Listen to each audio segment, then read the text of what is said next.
자, 15문제가 지금 들어있는데요. 나머지 것들은 지금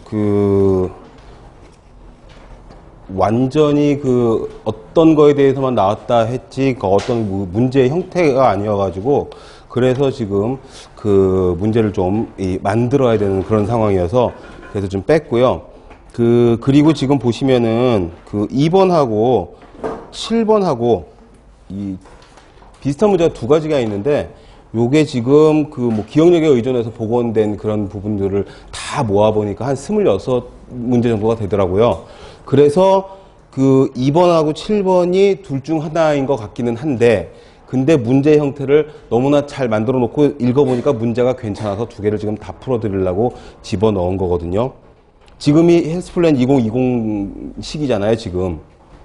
그래서 요거를 좀 디테일하게 좀 보시면 어떻겠나 해가지고 같이 집어넣습니다. 그리고 보시면 5번 같은 경우에 AI 문제가 바로 나왔죠. 작년 3월부터 계속 이게 나오지 않겠느냐, 나오면 어떡하냐 이랬는데 나왔는데 완전 서비스 문제로 나와서 조금 허탈하긴 한데 아무튼 좀 그렇습니다. 그래서 1번부터 요거 풀고 그리고 진도 나가도록 할게요. 1번 보시면은요, 세균이 전염시키는 질환은 이거 저기 할 적에 설명을 디테일하게 했었습니다. 세균, 박테리아가 옮기는 거, 그 다음에 바이러스가 옮기는 거, 그 다음에 리케차성 질환. 그쵸? 곰팡이가 옮긴다기보단 곰팡이가 발생시키는 것들도 있기는. 그래서 간단하게 정리를 하면은 세균, 그 다음에 리케차성 질환이라고 하는 건 딴 거 아니고 절지동물이 옮기는 것이요. 근데 얘하고 그 다음에 바이러스는 얘는 생명체고 얘는 생명체가 아니고 얘하고 굉장히 많이 닮았거든요. 사이즈는 얘가 훨씬 작지만 굉장히 비슷한 면이 있는 그런 부분 중에 하나인데 얘는 절지동물이 매개한다는 거. 그게 이제 차이점이고요. 그 다음에 이제 곰팡이는 지가 옮긴다기보다는 곰팡이가 만들어내는 독소로 인해서 간암 같은 게 걸린다고, 아플라톡신에 의해서 이런 거 얘기했었죠.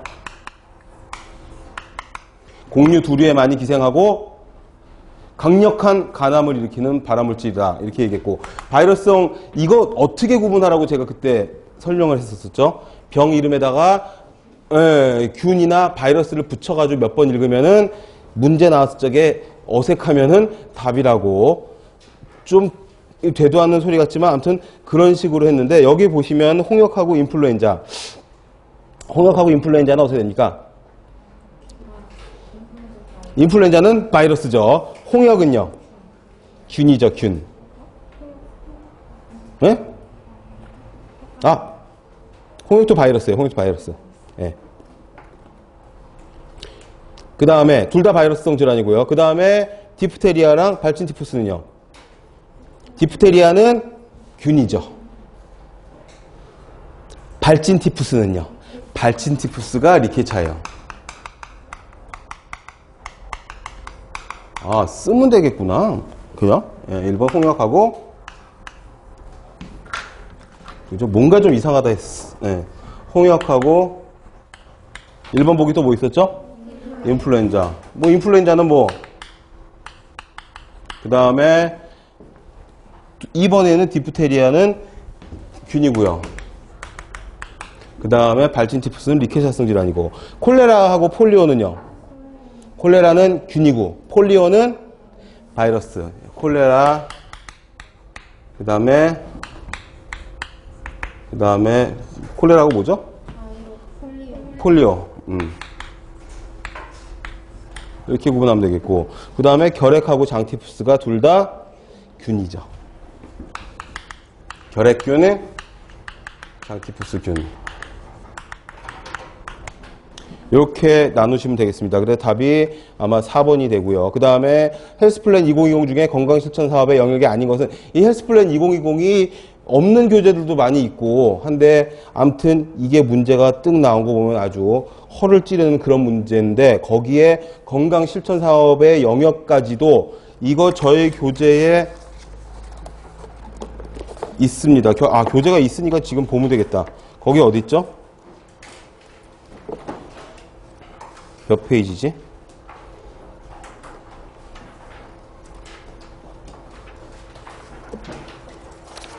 그 큰 도표 있는 거 있어요. 큰 도표.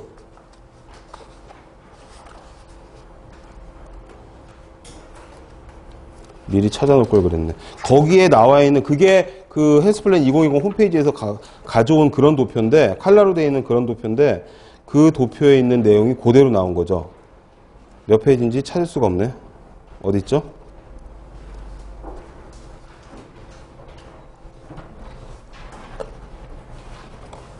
이 근처 어디 있을 텐데? 어디요? 30.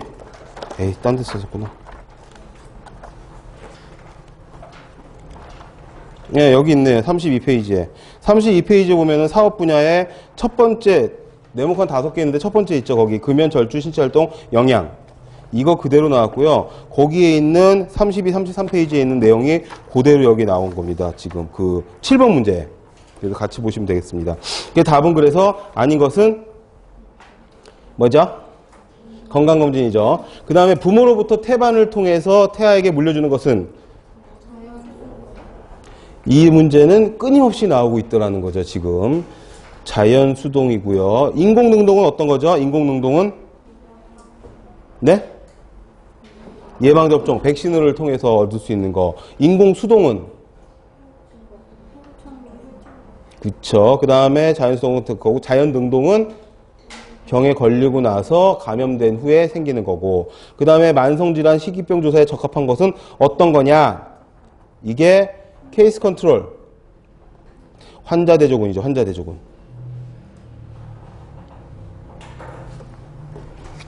뭐 굉장히 문제가 어렵지가 않아가지고 보고서는 굉장히 좀 흐뭇한 문제들이 좀 있습니다. 그 다음에 어디 갔어? 5번 문제. 중국에서 갑자기 발생한 돌연변이 AI, 조류 인플루엔자의 유행 변화는 추세냐, 불규칙이냐, 순환이냐, 주기냐. 추세 변화는 뭘 얘기하는 거죠? 10년 이상 장기 변동이죠. 그 다음에 불규칙 변화는요.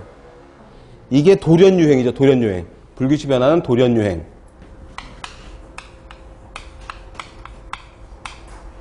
그 다음에 순환 변화는요. 순환 변화는 10년 미만으로 뭐 2, 3년, 홍역 2, 3년 뭐 이런 것처럼 그러면 그 다음에 주기 변화는요. 예, 같은 거죠. 그러면은 답은 뭐가 될까요? 에? 추세 변화라고? 불규칙 변화죠. 불규칙 변화.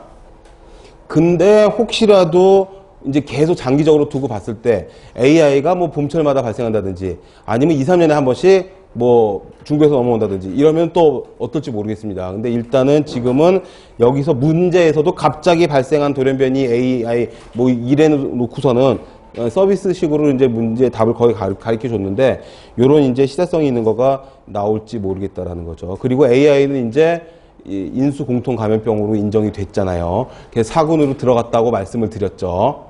최근에 올해 3월 달에.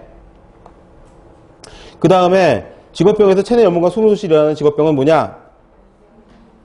이거 딱 아까 얘기한 거랑 똑같은 거죠. 열사병은 뭐죠? 열사병은 발한 정지. 열쇠약은 예, 그쵸. 그 다음 열경련은 염분 손실이죠. 그 다음에 열피로는 순환기. 그 답이 그래서 답은 3번이죠. 열경련이죠. 그 다음에 거기 헬스플랜 2020의 사업과제로 2010과 다른 것은 뭐냐 이렇게 되어 있는데 이게 굉장히 애매해서 거기 책을 같이 보시면은요.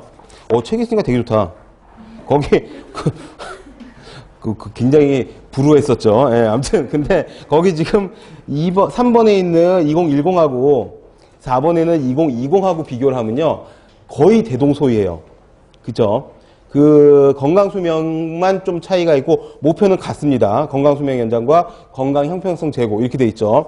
그 문제가 지금 조금 좀 애매한 게 뭐냐면 거기 보시면은 사업과제로 2010과 다른 것은 제가 붙인 거거든요. 지금 보건 과정에서 안 그러면 문제가 연결이 안 되더라고요. 지금 2010과 차이가 나는 게 딱 뭐냐면 이게 지금 뭐가 차이가 나죠? 4번의 안전환경보건 이것만 차이가 나고 그 인구집단 건강관리는 과제에 2010, 2020 다 들어가 있어요. 그리고 건강생활실천 2번도 과제 2010, 2020 다 들어가 있고요. 그 다음에 건강형평성 제고는 목표로 2010, 2020 다 들어가 있잖아요. 그거 좀 애매하죠, 문제가. 근데 안전환경보건만 딱 2020의 과제에만 들어가 있는 거니까 요것만 지금 차이가 나는 그런 부분들입니다. 그래서 그 지금 2번 문제가 나왔는지 7번 문제가 실제로 나왔는지는 정확하지는 않지만 아무튼 예, 두 가지 다 같이 알아두면 좋겠다라는 거고요. 그 다음에 말라리아 전에 부양비는 뭐죠? 부양비 구하는 공식은 그죠? 일하는 사람 이 분자예요, 분모예요? 분모에 일하는 사람, 여기는 일하지 않는 사람. 일하는 사람. 아씨, 간단한데? 그죠? 탁 하면 탁 알아보는 거죠. 그래서 못 분의 뭡니까, 지금? 지금 0에서 14세가 100명, 그 다음에 65생이 150이니까 250을 1000으로 나눠가지고 곱하기 100을 하면 되나요? 그렇게 하면 얼마가 나오냐면은 딱 25가 나온답니다. 3번이 답이고요. 이런 문제도 완전 서비스죠. 너무 신나는 거죠. 이런 거 나오면. 그 다음에 말라리아 설명 중 옳지 않은 것은 이것도 완전 서비스. 완전 껌이죠. 이런 문제는. 예, 접대성 문제. 답은 뭡니까? 1번이죠. 돼지가 감염소인 것, 돼지가 증폭숙주인 거는 1번 네요. 무슨 모기? 작은 빨간 진모기. 발효증 식형 맞고 감염된 중국어른날개 모기, 그 다음에 발열 오한이 있다. 다 맞고요. 그 다음에 문제가 이것도 너무너무 아주 기본적인 베이식한 문제. 뭐죠? 실내오염의 지표는 서한량은 얼마? 1000ppm 또는 0.1%. 그러면 일산화탄소의 서한량은 10분의 1이죠. 10분의 1이라고 그래야 되나? 10배라고 그래야 되나? 10분의 1이죠. 10분의 1. 그죠? 그리고 0.01% 같이 알아두셔야 되는 거죠. 뭐 이런 문제만 나오면 너무 좋겠다는 거죠. 14번 문제도 방금 봤던 문제. 예. 근로 손실일수와 근로 시간으로 알 수 있는 거. 그러니까 근로 시간당 얼마나 손실 근로 일수가 생겼느냐. 얼마나 세게 다쳤느냐는 거죠, 이게. 뭐? 강도율 보는 거죠. 강도율. 그죠? 방금 봤던 문제니까 또. 그 다음에 16번 문제, 이거 카페에다가 어느, 사람이, 수험생이 질문 올린 그런 부분하고도 같은데, 이 SDA라고 하죠. 특이동적 작용. 이 특이동적 작용, 특이동적 작용이 뭡니까? 이게 지금 음식물을 섭취하고 나서 공짜가 어딨냐 이거지. 소화시키는데도 칼로리가 필요하다라는 거죠. 근데 그 중에 단백질을 소화시키는 데 사용하는 것으로 식품 섭취에 따른 대사항진은 뭐 이렇게 되어 있는데 문제가 이대로 나왔다고 하면 되게 좀 문제가 이상하죠. 단백질, 지방, 탄수화물 3대 0에서 다 여기에 포함되는데 그래서 보통 얼마라고 책에 되어 있었었죠. 이게 다 달라요. 책마다 달라요. 진짜로. 이게 영양학책 다 다르고 간혹과에서 보는 영양학책 다르고 저쪽 물리치료나 운동이나 이쪽 스포츠 이쪽에서 보는 게 다 달라가지고 다 조금씩 배우거든요. 이게 기본적인 개념이라. 보통 우리가 하루에 먹는 칼로리를 100으로 놨을 적에 기초대사량이 얼마죠?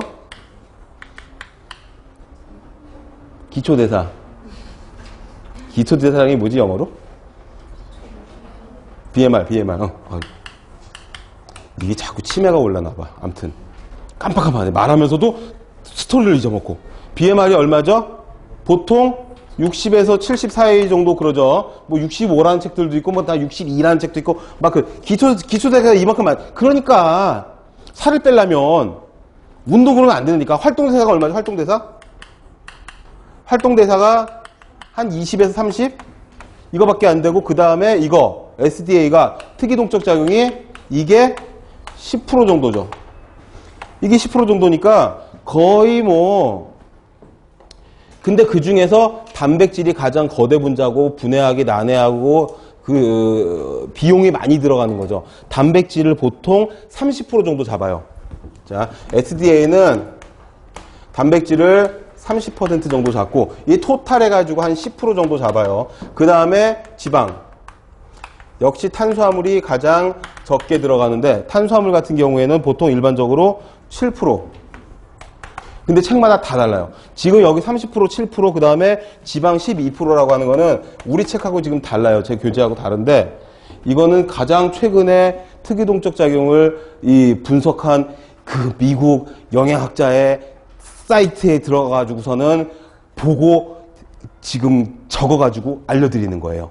근데 거기서도 다 해가지고서는 대략 한 10% 정도로 본다. 근데 이게 얼마나 웃기냐 하면은 단백질이 30%고 지방이 15%, 이거는 진짜 우리가 하루에 먹은 칼로리 얼마나 먹었냐 이거를 계산할 수 없는 거랑 똑같아서 우리가 하루에 얼마나 먹었는지 절대로 계산이 안 돼요. 그죠?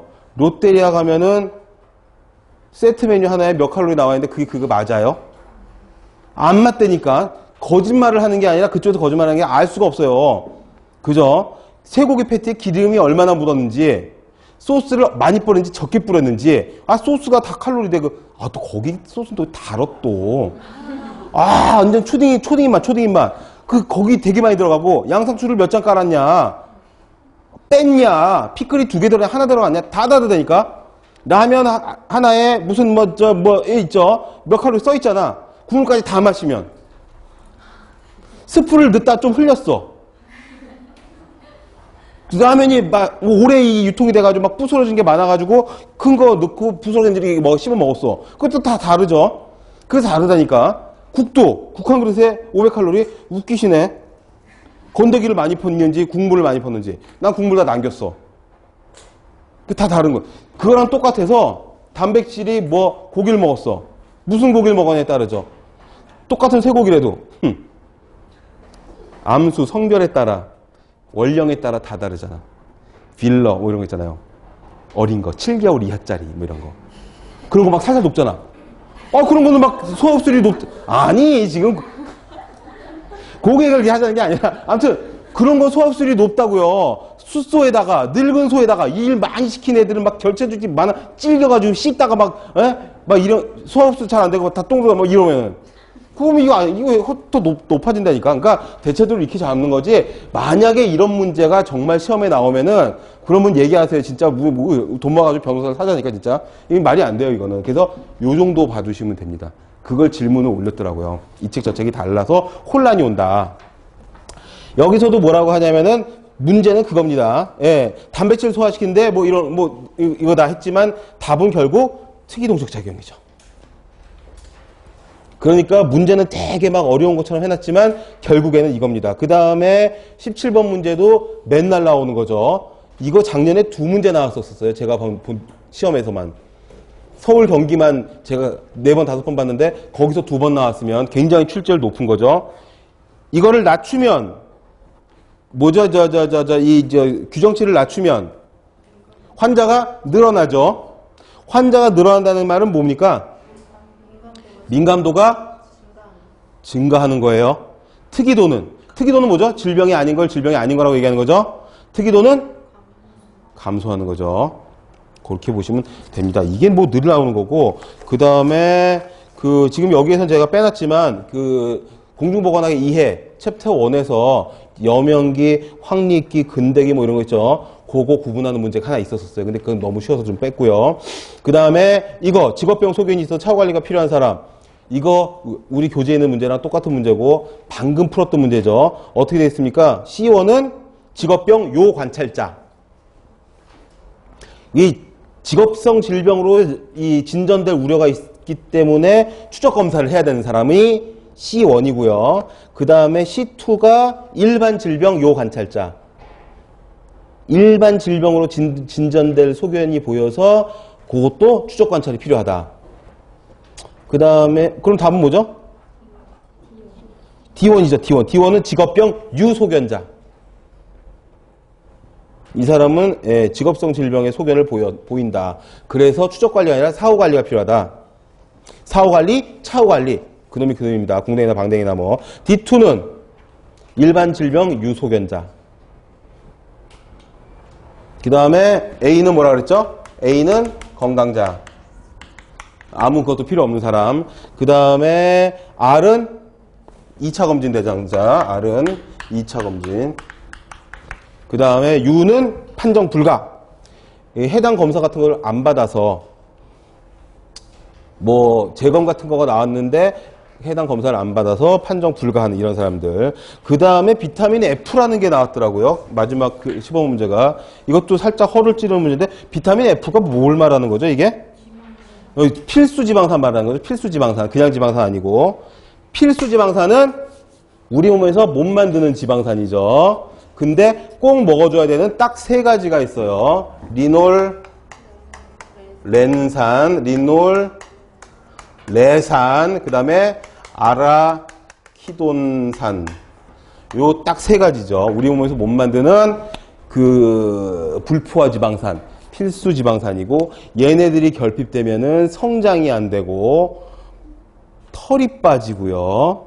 점막 부위가 약해져서 피부나 점막 쪽이 약해서, 이거 지금 제가 다 본 거예요. 연구소에 있을 적에 쥐실험을 하면서 필수 지방산이 결핍된 식사를 2주 동안 억지로 강제로 한 마리씩 붙잡고 이거 경구토열해서 먹였더니 아침에 딱 출근해서 보니까 쌍코피가 난 흔적. 그래가지고 놀래가지고 싸웠나 한 반 이상이 한 60%가 이게 피 흔적이 있어서 보니까 코 안쪽 점막이 약해져가지고 거기서 출혈이 생기고, 흰주니까 하얗게 털이 덮여있겠죠. 한 털이 하얀 눈 같은 털이 덮여있는데 드문드문 빠져요. 이렇게 원형 탈모처럼. 그래서 안에 핑크빛 속살이 막 보이죠. 그리고 거기가 나중에는 부스럼이 생겨요. 흔디처럼 이렇게 막 건조해지다가. 그리고 잘 안 커요. 8주 정도 키우면 한 400g까지 커야 되는데 렛이 안 커요. 그러니까 답은 3번입니다. 3번. 이렇게 보시면은 지금 한 10대 문제 정도 봤는데, 나머지 문제들은 아까 말씀드렸다시피 자외선, UV에 대한 문제가 하나 있었었고요. 그 다음에 또 뭐 있었다 그랬죠, 제가? 공중보건학 이 역사 부분에서 그거 있었었고요. 그래서 그런 거 해가지고 하니까는 스물 한 몇 개가 되는데, 그 중에 아까 풀었던 그 7번하고 2번처럼 그런 중복되는 게 있어서 그렇게 다 따져보면 한 20개 정도 되는 것 같습니다. 앞으로는 제가 농땡이 안 치고서는 얼른 가서 보고서는 확실한 문제들로 풀어드리도록 할게요. 아무튼 낑겨놓고서는 보시면 좋으실 것 같아요. 한 페이지니까. 그 다음에 진도를 마저 나가도록 하겠습니다. 정신보건입니까? 그렇죠. 예, 12장 471페이지. 이 부분은 기출문제가 별로 없어요. 그 다음에 뒤에 있는 적중 예상 문제도 별로 없죠. 출제 비율이 되게 낮습니다. 되게 낮은데 이것도 또 모르는 게, 이렇게 허를 찌르는 문제들이 한두 문제 정도씩 나오거든요. 20문제 중에. 꼭꼭 그래요. 그걸로 아마 변별력을 주려고 하는 그런 적인지 어쩐지 모르겠지만, 아무튼 심보가 좀 그래서 어떨지 모르겠습니다. 요즘 하도 많다며, 그죠? 뭐 사이코패스니 뭐 소시오패스니 막 다 들어보셨죠? 못 들어보셨죠? 수업 시간에 다 듣는 거야. 우리는, 그죠? 내가 텔레비 다 보고 SNS 종일 붙잡고 있고 막 이러니까 제가 다 요약 정리 필터링 해가지고서 필요한 것만 막 얘기를 다 해주는 거죠. 이제 소시오패스, 사이코패스 이런 것들 많고, 뭐 묻지마 뭐지 뭐 이런 거 되게 많고, 완전 생또라이 이상한 사람 많고, 뭐 시체를 7년 반 동안 왜 거실에다 두고 사냐고. 왜. 암튼 그런 뉴스 있었잖아요. 약사 아줌마가 이렇게 해가지고서 남편 죽은 거를 인정을 못 해가지고서는 뭐 이래가지고 무슨 방구처를 했느냐 뭘 했느냐 뭐 벨 저기가 다 많죠. 자식들은 아침 저녁으로 인사하고 들락날락하고 막 이랬다는데, 아빠 다녀왔어요 말고 소름이 쫙 도는 거죠. 이제 영화도 그런 영화 되게 이상한 영화 많아요. 아무튼 근데 현대판 미저리 보는 거 있잖아요. 내 곁에 두고 싶어서 애를 반신불구로 만드는 거야. 자, 그런 정신질환들이 있어서 그게 어떤 맥락이냐 하면, 거기 장기적인 치료와 관리가 필요하고 가족의 파괴를 가지고 오기 때문에 항상 가까이에서 봐야 되는데, 기출문제 보면 그런 거 나오죠. 멀리 둬야 된다는 그런 보기. 예. 그런 것도 다 멀리 있죠. 자주 안 가보게 되는 그런 멀리 있는 그 동네는 또 되게 막 반대하고 막 그런 시설 온다 그러면 막대한 으로 소모된다. 거기 목표 진료 후 사회 복귀가 이 마지막에 나와 있고요. 정규직 보건사업의 원칙 해가지고 나와 있습니다. 거기 2번에 가까운 곳에서 그리고 포괄적인 서비스, 전문직 간의 팀 접근 이런 것들, 지역 주민의 참여 어떻게 참여했는지 모르겠지만 아무튼 참여가 중요하다는 거죠. 아는 척하고 그래야 되나? 자, 그 다음 페이지 보시면 정신분열증 해가지고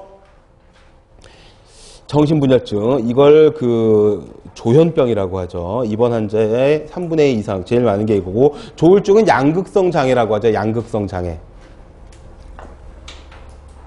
조증과 우울증이 번갈아 가면서 나타나는 좋았다 업됐다가 다운됐다가 막 그 다음에 정신박약이라고 해서 이건 정신 발달이 뒤진 우리 얘기하는 IQ죠. IQ 인텔리전트 쿼션트 해가지고 이 IQ의 저기를 보는 겁니다. 그래서 백치, 치우, 노둔 그 밑에 보면은 25 미만 25에서 50, 그 다음에 50에서 75 이런 식으로 되어 있습니다. 이 노둔 같은 경우에는 13에서 14세 정도의 좀 빠르죠.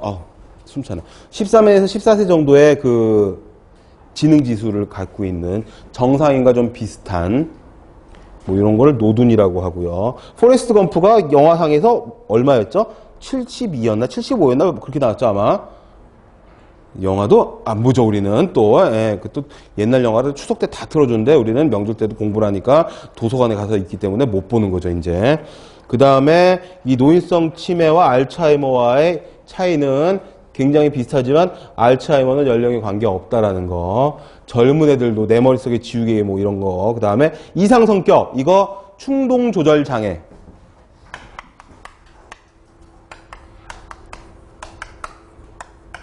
충동조절장애라고 해가지고 그런 저기들 많죠.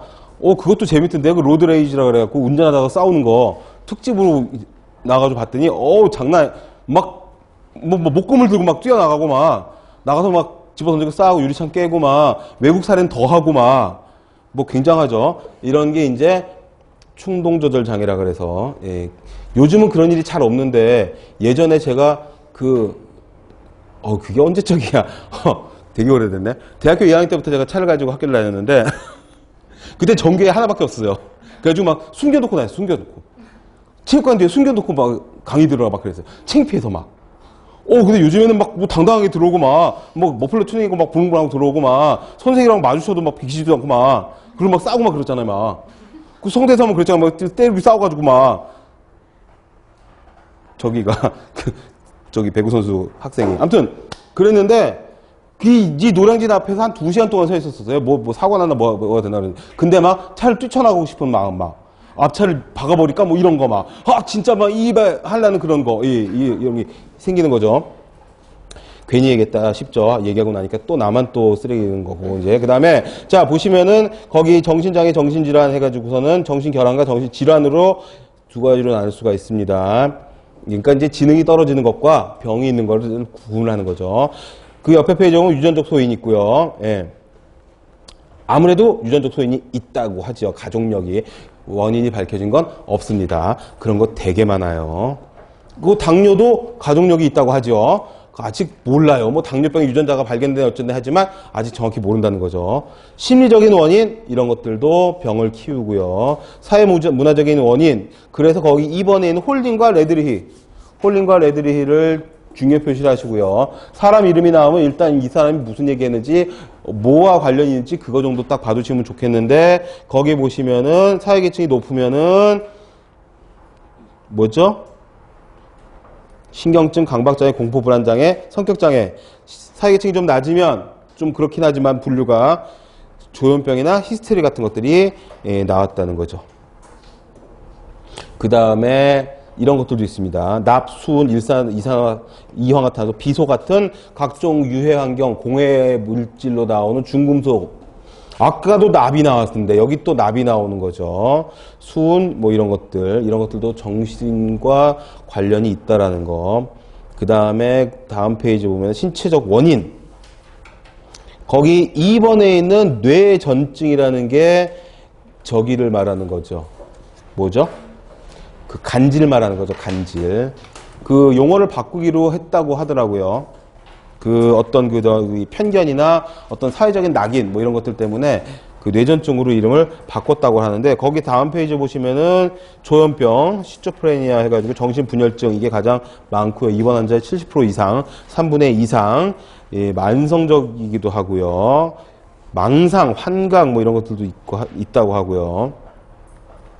가족력이 있어서 예, 양친 중 한쪽이면은 뭐 10%, 전부면은 뭐 50%까지. 당뇨랑도 굉장히 비슷하죠. 당뇨도 한쪽이 저기 하면은 뭐 한 40% 이하, 그 다음에 양쪽 다 하면 60% 이상 뭐 이렇게 되는 거죠. 젊어서는 없다가도 40, 50대 이상 돼서 또 생기고, 워낙에 60대 넘어가면은 계속 관리를 해줘야지, 안 그러면 노인성 당뇨가 오기도 하고. 뇌전증은 예, 저기고요. 이게 이제 원인이 되게 많아서 경련, 정신발작, 불쾌증 뭐 이런 것들이 있고, 이게 알코올 중독, 그 다음에 뇌막염, 매독감, 이 뇌의 병을 앓고 난 경우에 이렇다고 하죠. 전에 그것도 제가 한번 말씀드렸었죠. 그 뇌수술을 하고 나서 성격이 180도로 바뀌어가지고 애가 친구 다 떨어져가지고 지금 막 혼자 놀고 있는데, 아무튼 막 그런 경우가 있어서 이 뇌 쪽에 병이 있었던 경우에도 간질로. 근데 요즘에는 이 뇌전증으로 검색을 하시면은 그 MRI 발달 뭐 이런 것들로 인해 가지고 이 치료 부위를 찾아내가지고 치료하는 수가 있다고 하더라고요. 정신지체, 리타드죠, 리타드, 멘탈 리타데이션. 그래서 옛날에는 정신박약하라 그래서 정박아 그랬었어요.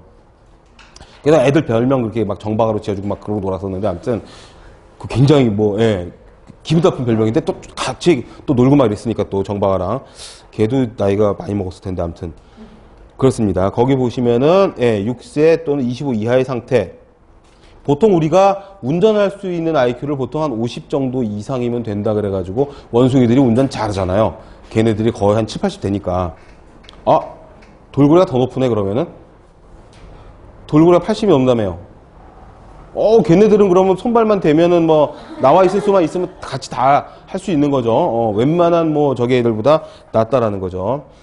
이것도 2007년에 장애복지법이 개정돼서 지적장애로 바뀌었다는 거. 입니다. 여기까지가 이제 정신보건의 그 저기고요. 문제가 몇 문제 없으니까 이 기출문제 6문제를 같이 한번 보도록 하겠습니다. 정신보건 사업의 원칙에 관한 설명으로 틀린 것은 환자의 과정과 먼 곳에서 진료한다. 이거죠, 이거. 이런 문제가 2012년에 나왔었다는 거. 믿어지지 않지만 그랬었다는 거. 이런 문제가 나오면 뭐 변별력이 없겠죠. 다 맞아버릴 테니까. 그 다음에 정신질환에 대한 보건정책을 결정할 때 옳지 않은 것은, 이것도 너무 간단하죠. 강제적으로 격리시켜서 보호하고 있죠. 그렇지만 그러면 안 된다는 거죠. 근데 실제로 이렇게 하고 있잖아요. 제가 가봤거든요. 실제로. 걔가 누구야? 저 연대 철학과를 들어가가지고 공부 잘했어요. 되게 잘했는데 그냥 그런 애들 있잖아요. 괴짜. 그래서 그냥 하는 말로 또라이. 뭐 이런 애가 그 공부를 잘해가지고 들어갔는데, 군대를 갔는데 6개월 만에 걔네 어머니가 찾아왔는데 바로 옆집에 살았거든요. 근데 그 군병원에 입원을 했다고. 그래서 찾아갔더니, 저는 그때 그 학생 때라 대구까지 가서 군병원을 갔더니 철문을 한 3개인가 열고 들어가는데 거기 갇혀 있는 거예요. 그 정신병동이 있더라고요, 그 안에. 그래가지고 앉아가지고 10분인가 시간을 줘가지고 앉아서 얘기했는데 옆에 이렇게 병사가 한 명 와가지고 같이 이렇게 서 있는 막. 그래가지고 무슨 말을 하겠어. 갈게 뭐 이러고 나왔죠. 예. 그러고서 바로 제대를 하긴 했는데, 아무튼 뭐 그런 얘기가 있었었죠. 예. 그 다음에 3번 보면은요, 정신보건의 목적으로 옳은 것은 질환 예방, 유전병의 조기 발견, 정신질환자의 격리. 자, 옳은 걸 다 고르자면 가번은 맞겠죠. 나번은요. 나번은 좀 아닌 것 같죠. 유전병의 조기 발견하고 정신보건의 목적하고는 다르겠죠. 그 다음에 격리, 이것도 사실 목적은 아니죠. 치료와 그 다음에 온전한 정신기능의 유지, 가라마가 답이 되겠다. 그 다음에 이것도 역시 내용이 아닌 것은 격리입니다. 격리하고 있지만 격리가 답인 거죠, 지금. 예, 다 아는 거죠. 우리는 틀리다는 걸 알지만 이게 맞은 거죠. 진짜 뭐 말이 이래. 그 다음에 5번에 보면 정신보건 관리의 목적에 해당되지 않는 것은 격리 요양, 다 그 격리만 나오면 그 답을 쓰시면 되겠습니다, 그냥. 또 그렇게 써놓고 막 욕을 하시면 안 돼요, 저한테. 그러니까 협의의 정신질환은, 광해의 정신질환은 다 들어가는 거죠. 협의의 정신질환에는 조울증과 정신분열증. 이게 조현병이라고 했죠. 망상. 환청 뭐 이렇게 막 들리는 거. 정신박약은 IQ 70 이하를 보통 얘기를 합니다. 정신 진짜 아까 봤던 리타데이션 이렇게 보시면 되겠고, 그 다음에 이제 성인병 노인보건 보시면 되겠습니다. 다음 주가 우리가 종강인가요? 그죠? 다음 주가 끝이죠? 그러면은 최대한 저기를 해갖고 앞에 부분에 완전 좋은 문제들, 수업 시간에 못 풀었던 문제를 제가 표시를 해갖고 와가지고 다음 주에 마저 나가고서 앞으로 가가지고 몇 문제 빼먹으면 안 되는 것들. 이게 문제들은 제가 프린트로 나눠드렸던 문제하고 책의 문제하고 조금 차이가 있거든요. 있는 것도 있고 없는 것도 있고 그러니까 그런 것들을 찾아가지고 해가지고 하도록 할게요. 자, 성인병원 보시면은 요 통계가 완전 제일 최근 통계입니다. 그러니까 2012년 통계가 지금 잡을 수 있는 가장 최근의 통계여서 이거 완전 따끈따끈한 겁니다. 작년 9월 25일 날 발표된 거고 2013년 작년 통계는 아직 안 잡힌 거예요. 작년 통계는 올 9월 달에 잡히겠죠. 그러니까 지금 나와 있는 것 중에서 가장 최근 통계인데 조금 차이가 있는 게 있어서 이게 지금 그 통계 포털에서 그 도표를 그대로 긁어다가 책에다 붙여놓은 겁니다. 보시면 심장질환이 전년 대비해서 2011년 대비해서 올라가고 뇌혈관 순위가 하락했고요. 자살률이 06년 이후 첫 감소세를 보였다는 겁니다. 그치만 아직 4위죠. 남성에게서는 자살이 4위인데 여성에게서는 6위라는 것도 좀 주목해야 될, 스트레스를 많이 받는다고도 하지만 자살하는 건 남자가 더 많다라는 거. 하긴 평균 연령이 훨씬 한 8년 높으니까 세계 몇 위? 4위인가 그렇죠. 한국 여성이. 그 다음에 10대 사엔 역시 부동의 1위는 암이고요. 남녀 합쳐서. 암 중에서도 무슨 암이냐? 폐암인가요? 어떻게 돼 있죠? 그거는 안 나와 있나요 지금? 어디 있는데? 네, 4번에 있네요. 폐암, 그 다음에 간암, 대장암 이렇게 나가니까는 예, 남성, 여성 그냥 폐암 이것만 기억을 해두시면 좋겠습니다. 아주 상세하게는 안 나올 거예요. 그리고 예, 그래서 그 표를 잘 보시면 되겠고요. 그 다음에 아무래도 한국인 사망원인 1위가 암이고 암의 퇴행성 질환의 또 1위기도 하니까 암에 대한 내용들이 지금 쭉 484페이지에 4, 5, 6 해가지고 쭉 나와 있습니다. 요것들이 매년 조금씩 바뀌고 하니까는 제가 이 수업 들어오기 전에 말씀드렸다시피 한 20-30분 전에 이 법제처랑 이거 쭉 들어가가지고 바뀐 게 혹시 있는지 체크를 하고 들어오거든요. 근데 아무튼 오늘은 그런 내용들이 없고 책에 있는 게 가장 최근 거니까 보시면 되겠습니다. 암은 다른 말로 악성 신생물이라고 하고 암과 낭종이라고 해서 양성 종양을 낭종이라고 다르게 부르죠. 그냥 암 그래버리면은 환자들이 너무 경기를 하니까. 발생 원인은 생물학적 요인, 숙주의 유전적인 요인이 가장 크다 그래서 이것도 살짝 좀 가정력이 좀 있죠. 혈압이나 혈관 쪽으로, 심장 쪽으로 저기 많이 돌아가시는 집안 뭐 당뇨 합병증 또는 암 좀 있습니다. 그 다음에 외부적인 요인에는 물리적, 화학적, 생물학적 요인 앞에서 다 공부했었던 그런 내용들이기 때문에 자외선이나 방사선 이런 것들이 물리적 요인이면 화학적 요인에는 각종 공해물질 같은 것들 이런 것들이 그 다음에 요즘에는 또 환경호르몬 같은 것들 환경호르몬 문제가 계속적으로 나오고 있죠. 작년에도 꽤 나왔었고요. 그 다음에 생물학적인 요인들 이거는 이제 이런 것들이죠. 얘네들 각종 병원성 세균 뭐 이런 것들 그 다음에 식이요인 우리나라 사람들의 위암 발생률이 높은 것이 짜게 먹어서 그렇다는 얘기가 있어서 계속 우스갯소리로 얘기를 하지만 라면 스프를 반 넣고서는 염분 섭취량을 반으로 줄였다는 그런 기가 막힌 그런 그 팁을 주는 그런 나라죠, 우리가. 자, 거기 보시면은 짠 음식, 과다한 소금의 섭취 똑같은 거죠. 그 다음에 태운 음식은 벤조피렌. 그래서 너구리 스프 때문에 다 리콜했다는 거. 환불시켜주고 높은 온도로 조리한 음식에서는 유해물질, 발암물질 나올 수 있다는 거죠. 그 다음에 생활습관, 직업, 흡연, 음주. 그리고 여기 지금 정신적인 그 내용은 안 나와 있지만 그 대한스트레스학회 홈페이지 들어가서 보시면 암 발생의 70% 이상이 다 스트레스로 인한 악화 이렇게 되어 있습니다. 스트레스를 많이 받으면 저항력이 면역력이 떨어지니까 아주 마이너한 암세포나 유해물질이 들어와도 그게 큰 암으로 발전할 가능성이 되게 많다라는 거죠. 그리고 근데 이제 시험에는 이런 식으로 나오겠죠. 쌀을 주식으로 하는 민족은 위암과 간암, 뜨거운 음식은 식도암, 후두암, 위암 뭐 이런 식으로 구분해서 이런 식의 문제가 잘 나오겠죠. 딱딱 떨어지는 거. 조금 애매하거나 조금 논란의 소지가 있으면 나오지 않을 테니까. 아까 그 중국발 AI처럼 아주 그냥 넓게 보고 그냥 지역적으로 보고 이렇게 나오는 거 많을 겁니다. 추운 데서 작업을 하면은 지방을 많이 섭취하는 거랑 똑같은 거죠. 그 다음에 흡연으로 인한 질병은 전부 다입니다. 뒤에 기출문제도 있지만 흡연은 머리끝부터 발끝까지 속부터 겉까지 다 모든 암을 초래할 수가 있다고 해서 그 흡연 그 옆에 그림도 나오지만 이것도 좀 오래된 그림인데 아무튼 굉장하죠. 그 2000종 이상의 유해물질이 있고 그 중에 400종 이상이 강력한 발암물질이라고 하고 아무튼 그렇습니다.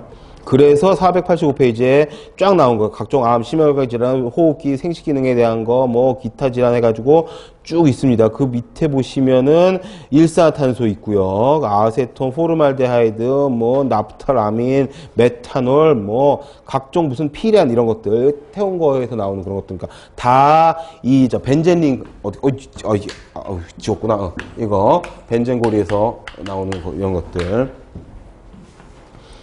그 맨 밑에 벤조피렌도 있고 비닐클로라이드 그래갖고 이 PVC가 폴리비닐클로라이드죠. 각종 폴리자가 붙은 애들 다 석유화학 공업에서 나오는 각종 중합체들, 폴리머들 이런 것들.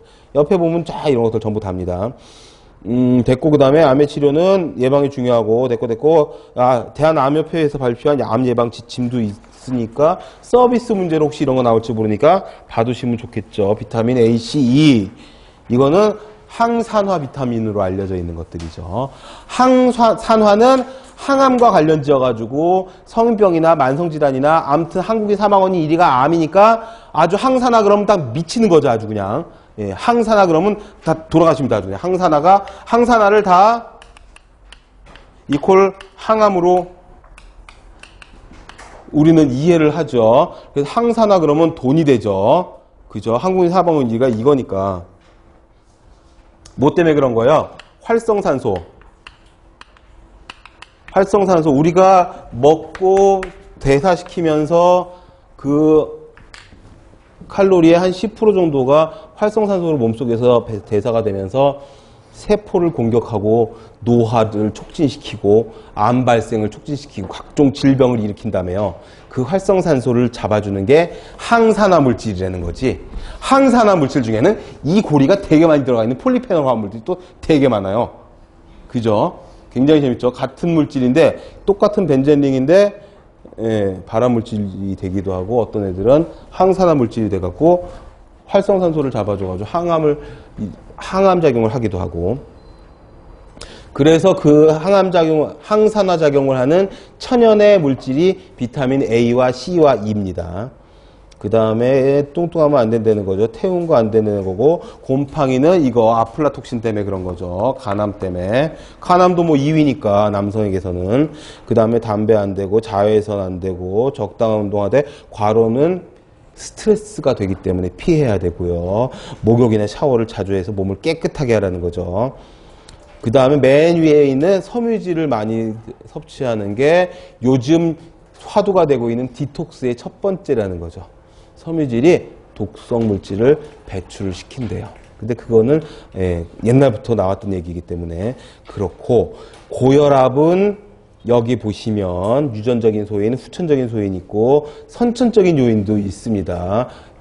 전에도 말씀드렸지만 뚱뚱하지도 않고 성격도 굉장히 유하고 좋고 술, 담배도 안 하고 짜게도 먹지도 않는데 선천적으로 혈압이 높은 거죠. 평생 약을 달고 살아야 되는.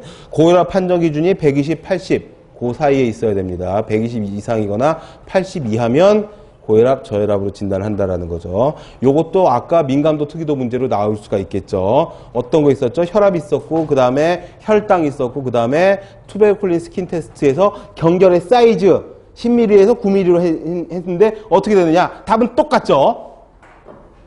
그쵸? 이 진단 기준을 더 낮추는 경우는 없으니까.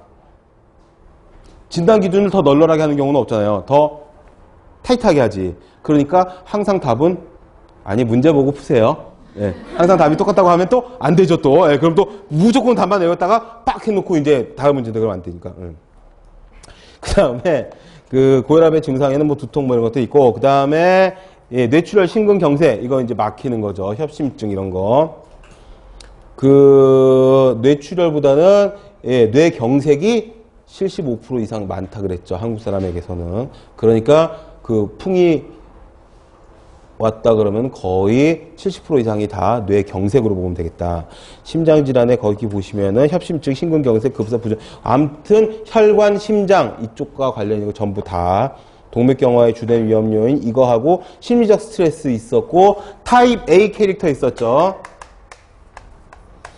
성질이 급하고 두 가지를 다 같이 하는 멀티 좋아하고 그러면서 두 가지 이상 하면서 빨리 끝냈다고 좋아하고 막 이런 성격의 사람들이 우리나라 사람들 중에 되게 많죠. 이런 사람들이 동맥경화 위험도가 높대요. 그 다음에 됐고. 근데 요런 그 협심증, 심근경색 뭐 요런 심장혈관계통 질환들이 저기들이 좀 있어서 그 뭐라 그러죠? 그 자각 증상들이 좀 있어서 그쪽 홈페이지 들어가면 되게 많이 나와요. 뭐 기립성 저혈압이 가끔 있다든가, 그 아니면 뭐 손끝이 가끔 저리다든가, 가끔 떨린다든가, 뭐 이런 것들이 있기 때문에 연세가 있으신 분들은 그런 것들을 민감하게 체크해서 빨리 병원을 가시면은 절대로 그 안 걸릴 수가 있다라는 거죠. 이쪽 질환에. 그 다음에 당뇨병은 설명을 좀 꽤 해야 돼서 당뇨병을 다음 주에 하도록 하겠습니다. 그럼 여기까지 할게요.